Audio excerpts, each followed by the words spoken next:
बिस्मिल्लाहिर्रहमानिर्रहीम। सबसे पहले मैं आपको ना बताने लगी हूँ सेक्साडेसिमल सिस्टम। ठीक है, सेक्साडेसिमल सिस्टम में हमने बनानी है क्लॉक के साथ एक डेरिवेशन करनी है। ठीक है, और इसको जल्दी से कंप्लीट करेंगे। ऑलराइट, सबसे पहले मैंने ट्राइगोनोमेट्री, ठीक है, ट्राइगोनोमेट्री और जिसे हम यूजुअली बोलते हैं ट्रिग्नोमेट्री। ट्रिग्नोमेट्री में हम एंगल्स को स्टडी कर रहे होते हैं। ठीक है, एंगल्स के साथ हमारा रिलेशन होता है। अब बात पता है क्या है, चैप्टर 9 में मैं डील कर रही हूँ एंगल। मैंने बनाना स्टार्ट कहाँ से किया? सर्कल के साथ। ठीक है, let's draw a circle first. ये हो गया। जब हम पढ़ते हैं rational numbers and number system, जो कि हमारे सबसे फर्स्ट चैप्टर है क्लास 11 एंड फर्स्ट ईयर का जो मैथ्स की बुक है, उसमें सबसे फर्स्ट चैप्टर के ऊपर आप या फिर कोई भी जनरल वे से आप देख ली तो रैशनल नंबर हम जो पहले नंबर सिस्टम ड्राइव करते हैं। अब जब हमने उसमें डिराइव किए थे जेड इंटीजर्स को जब हमने डिराइव किया था तो हमने देखा था कि एक कोऑर्डिनेट प्लेन है जिसके अंदर यहाँ पे पॉजिटिव नंबर्स है, positive real numbers, negative real numbers, complex positive numbers, complex negative numbers. मतलब यहाँ पे जो भी होंगे वो सारे इमेजिनरी नंबर होंगे, कॉम्प्लेक्स नंबर होंगे, जैसे आयोटा हो गया, ओमेगा हो गया, इस तरह के नंबर्स होंगे। और यहाँ पे आपके पास रियल नंबर्स होंगे। ठीक है, एक्स की एग्जैक्ट वैल्यू होगी। ये बात हम यहाँ पे आके, अच्छा, इसी वजह से जब हम पेयर सिस्टम लिखते हैं तो उसमें 2 और 2 लिखेंगे तो बाद में हम इसे कहते हैं 2 + 2 आयोटा, इस तरह से लिखते हैं क्योंकि ये इमेजिनरी पार्ट होता है। ऑलराइट, ये हमारे पास नाउन है। ठीक है, और ये हमारे पास क्या है? नाउन। और जो चीज़ हमारे पास नाउन होती है उसे जब हम सपोज़ कर लेते हैं, मैथ्स में हम उसे सपोज़ कर लेते हैं। तो सपोज़ इसकी वैल्यू मेरे पास है तो मैं इसे यहाँ पे पुट कर सकती हूँ। ये मैंने सपोज़ कर लिया। ऑलराइट, इसकी वैल्यू मैंने, अब इसे देखें, इसने 4 पार्ट्स में डिवाइड कर दिया। अब मेरा पर्पज़ क्या है? पर्पज़ है मेरा कि मैं टाइम के इस लम्हे पे, ठीक है, इस पॉइंट पे,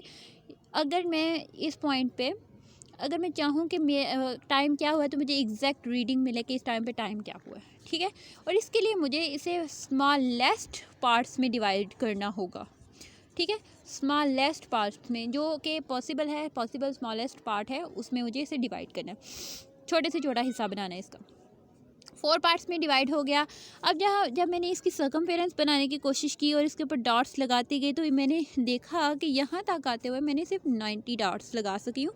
इसका मतलब है कि यहाँ पे एक डॉट जो है, एक डॉट = 1 डिग्री है। ठीक है, एक कंप्लीट, सबसे पहला कंप्लीट होल नंबर कौन सा होता है? ठीक है, कंप्लीट नंबर जिसमें पॉइंट्स ना हों। ठीक है, वो 1 होता है ना, तो मैंने इसलिए इसे 1 कहा। और फिर 1 + 1 2। इस एंगल से अगर देखें तो मेरे पास यहाँ पे एक रे बनी। ठीक है, ये आर्क है, इसे रे भी बोलते हैं, फिज़िक्स में रे बोलेंगे, मैथ्स में आर्क बोलेंगे। जब ये आर्क लगाई तो यहाँ पे जो एंगल बना था वो थीटा जो बन रहा था यहाँ पे, दैट वाज 1 डिग्री। ठीक है, और इनको प्लस करते हुए मैंने देखा कि यहाँ पे अगर मैं रेज लगाती जाऊँ तो वो हमारे पास, या फिर आर्क लगाती जाऊँ तो वो 90 होंगी। ठीक है, एक क्वाड के अंदर। इसी तरह नेक्स्ट में हमारे पास आए तो 90 + 90 = 180 एंड 180 + 90 = 270 एंड 270 + 90 = 360। तो हमारे पास एक सर्कल को कंप्लीट करने के लिए 360 आर्क्स बन गई। ठीक है, लेट्स सपोज कि इसी तरह की आर्क्स में लगाती जा रही हूँ और मैंने पता नहीं कोई मतलब 360 लाइंस लगा ली हैं इस तरह से। अब एक आर्क का जो यहाँ से लेके यहाँ तक का जो डिस्टेंस है, अब मुझे करना है उसको डिवाइड। ऑलराइट, बात समझ में आ गई? मैंने यहाँ पे फ़िलहाल टाइम बचाने के लिए यहाँ पे इतनी ढेर सारी आर्क्स नहीं लगाई, लेकिन अगर मैं यहाँ पे 360 लाइंस लगाती जाऊँ और उसके बाद मैं देखूँ तो मैंने यहाँ से इस पॉइंट से लेके एक आर्क तक, ठीक है, जितना डिस्टेंस होगा अब मैंने उसको डिवाइड करना है क्योंकि वो अब मेरे पास नामालूम है। ठीक है,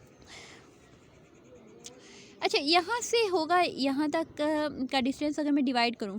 ठीक है, अब मैंने इसे डिवाइड कर दिया 5 इसको डिवाइड करने के लिए मैं यहाँ पे लिखती हूँ 360 डिग्री हो। ठीक है, तो उसको कितने मतलब 3 से डिवाइड करती हूँ तो मेरे पास आएगा 3 2 0 120 डिग्री। ठीक है, तो 120 डिग्री का तो नहीं चाहिए, बल्कि यहाँ से नहीं, यहाँ पे पहले इसके ऊपर वर्किंग कर लेते हैं 90 के ऊपर। अब ये 90 है हमारे पास यहाँ से लेके यहाँ तक का एरिया। ठीक है, 90 को अगर मैं 6 इक्वल पार्ट्स में डिवाइड कर दूं तो मेरे पास अगर मैं 90 को अगर मैं 3 इक्वल पार्ट्स में डिवाइड कर दूं तो मेरे पास आएगा 30 डिग्री का एंगल। ठीक है, इसको देखते हैं कि मज़ीद से पार्ट्स में डिवाइड कर सकते हैं। 6 से डिवाइड किया तो मेरे पास आ गए 15। ठीक है, तो इसका मतलब है कि मैं इसे 6 पार्ट्स में डिवाइड कर सकती हूँ, 6 पार्ट्स में डिवाइड कर सकती हूँ, 3 में भी कर सकती हूँ, 6 में भी कर सकती हूँ। लेकिन अगर इससे नीचे मैंने करने की कोशिश की, 7 वाला पार्ट्स बनाने की कोशिश की, तो वो पॉइंट्स में आंसर आएगा। मुझे पॉइंट्स में आंसर नहीं चाहिए, मुझे एक कंप्लीट डिग्री चाहिए। और 6 वाले अगर पार्ट्स बनाऊं तो मुझे 6 इक्वल पार्ट्स मिल जाते हैं जिनके ऊपर एंगल 15 डिग्री होगा। ठीक है, एंगल 15 डिग्री होगा और इससे छोटा एंगल नहीं पॉसिबल। तो मैं इसे 90 वाले एक क्वाड्रेंट को, 90 का मतलब है एक क्वाड्रेंट को 6 पार्ट्स में डिवाइड कर देती हूँ। लेट्स सी, यहाँ पे आ गया 15। ठीक है, 2 3 4 5 ये सपोज्ड वैल्यूज़ हैं। और यहाँ पे 30 आ गया, 45 एंड 60, दैट्स 75 एंड 90। ठीक है, ये अब 6 इक्वल, एक क्वाड्रेंट को मैंने 6 इक्वल पार्ट्स में डिवाइड कर दिया। अब मुझे इसे फर्दर मोर डिक्रीज़ करना है। ठीक है, ये 15 डिग्री के ऊपर जो है ये इसको मैं बाद में डिफ़ाइन करती हूँ, लेकिन अब मुझे यहाँ से लेके यहाँ तक जो 15 डिग्रीज़ है इसको शॉर्ट करना है, इसको कम करना है मुझे, इस लेंथ को। ठीक है, तो इसको लेंथ को कम करने के लिए अगर मैं इधर 5 पार्ट्स बना दूँ, 1 2 3 4, 1 2 3 4 5। ठीक है, 5 इक्वल पार्ट्स में डिवाइड कर दिए। अच्छा जी, ये होगी डिग्री एंड ये 5 इक्वल पार्ट्स में मैंने जो डिवाइड किया इसे, ये हो गए मिनट्स। ठीक हो गया।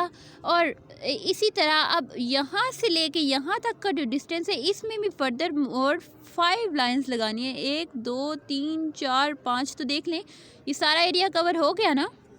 ये सारा एरिया भी कवर हो गया और विजिबली ये सारा एरिया भी कवर हो गया। ठीक है, तो इसका मतलब है कि यहाँ पे अगर मैं 5 मोर लाइंस ऐड कर दूँ तो मेरे पास ये सारा का सारा एरिया कलर्ड हो जाएगा। ठीक है, ये पूरा सर्कल कलर्ड हो जाएगा, जिसका मतलब है कि मुझे पूरा सर्कल नाउन हो गया। तो दैट इज़ सेकंड। ये सेकंड की लाइन आ गई।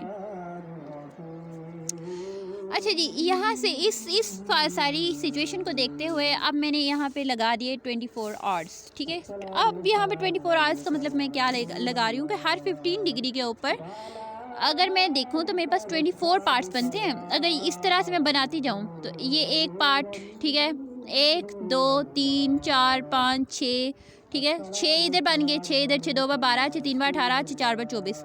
इसका मतलब है कि मेरे पास टोटल कितने पार्ट्स आ गए? 24 पार्ट्स आ गए जी। इन 24 पार्ट्स को यहाँ से मैंने इसे ऑलरेडी बनाया हुआ है तो मैं इसके ऊपर मज़ीद टाइम नहीं लगाऊंगी। ठीक है, ये 24 पार्ट्स आ गए। इन 24 पार्ट्स को मैंने कर एक पार्ट एक और के इक्वल है। ठीक है, तो 24 पार्ट्स हैं तो 24 आवर्स हो गए। ठीक है, और इनके दरमियान में ये जो मैंने लाइंस लगाई थी, जो 5 पहले जो 5 इनिशियल 5 लगाई थी, वो जो मिनट्स की लाइन लगाई थी वो 5 थे। 5 10 15 30 30 45 एंड हियर इज़। तो इसको देखें,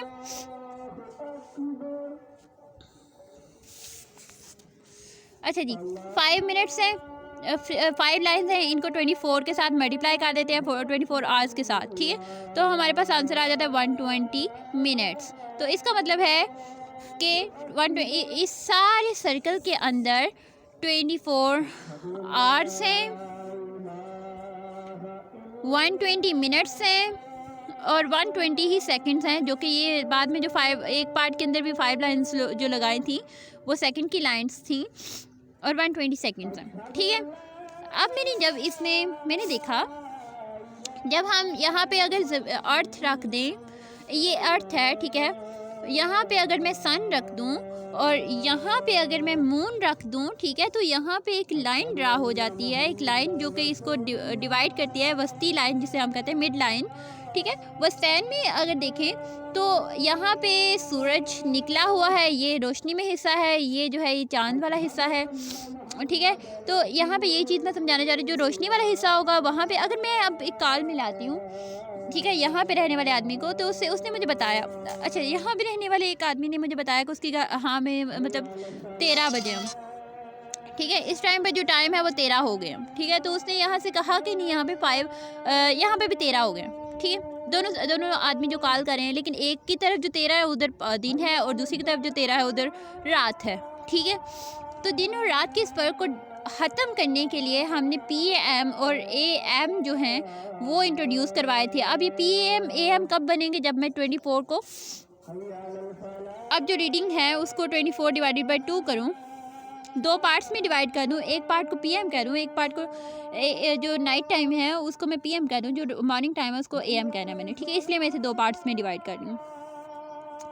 ऑलराइट, यहाँ पे अब घड़ी बन गई हमारी, यहाँ पे 12 घंटे बन गए, यहाँ पे 60 मिनट्स बन गए, जब इसको डिवाइड किया इधर भी 60 सेकंड्स बन गए, एंड दैट्स इट, ठीक है।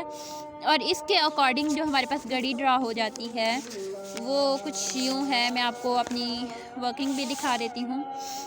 ये देखें, अब हमारे पास जो घड़ी बनेगी ना वो कुछ इस डिग्री की बनेगी, और एंगल, यस, पहले जो 15 डिग्री एंगल था, ठीक है, उसको मल्टीप्लाई कर दिया 2 के साथ और एंगल डबल हो जाएगा, ठीक है। अब हमारे पास ये जो घड़ी बनी है इसके अंदर जो एंगल पुट किया होगा वो 30 डिग्रीज़ के ऊपर सारी रीडिंग्स रखी होंगी हमने, तब ये बनेगा, ठीक है। 30 डिग्री के ऊपर एक आर्क लगाएं और लगाते जाएं तो हमारे पास 12 इक्वल पार्ट्स बन जाते हैं, एंड दैट्स इट। ये था जी कैसे है हेक्साडेसिमल सिस्टम से हमने वॉच बनाना सीखी, ठीक है, और मिनट, और ये एक्चुअल में हेक्साडेसिमल सिस्टम की डेरिवेशन थी।